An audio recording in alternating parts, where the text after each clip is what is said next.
Alright, so on this truck here, it's my third truck today. Anyway, first thing we do, we get it off the ground, right? We check all the parts, right? Kingpins, all this stuff. This truck's already had kingpins put in it. We did spring bushing, springs, kingpins, and tie rods, and twisted the frame on this truck. So, we have to do a 3-axle after we twist the frame because everything's out of alignment then for sure, you know.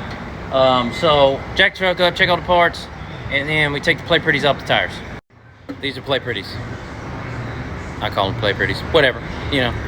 Then, you check the air in the tires. The air in the tires can affect the camber, so you have to make sure that both tires are at the same air pressure. And this one's low, so I gotta air it up.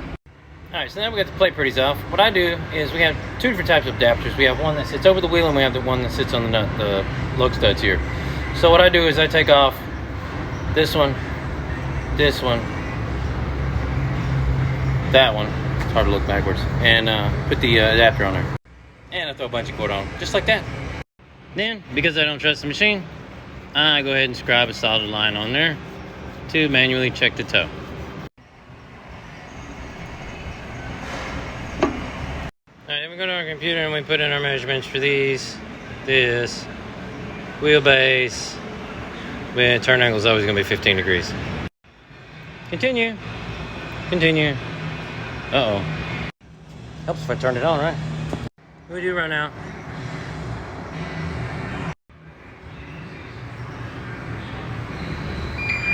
Alright, so lucky for you, we get to bend this one.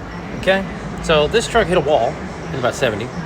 So it bent top axle in. But anyway, regardless of what's going on there, here's what we got to do. This should be positive. That needs to be more positive than what it is.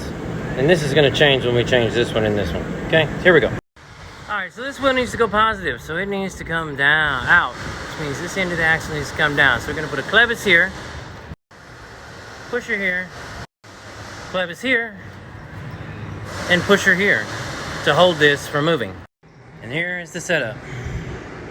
Alright, so as you can see here, we had our clevis, we got our beam, we got our pusher right here that pushes the axle up and actually bends this back down. Okay? Couldn't show you us bending it because I had too much going on and it's going to take up too much time. But depending on how the axle bends, depends on where you put your clevises and where you put your ram. Now, that's right, and that's right. Now we fix that. Alright, so setting toes, sometimes you gotta get fucking on it. Ah! Sometimes you gotta throw a little twister on it. Anyway, so I'm running out of time on this video reply. It's long as hell. But anyway, set the toe, run the caster, get a 1 degree split, 3/4 1 degree split in the caster.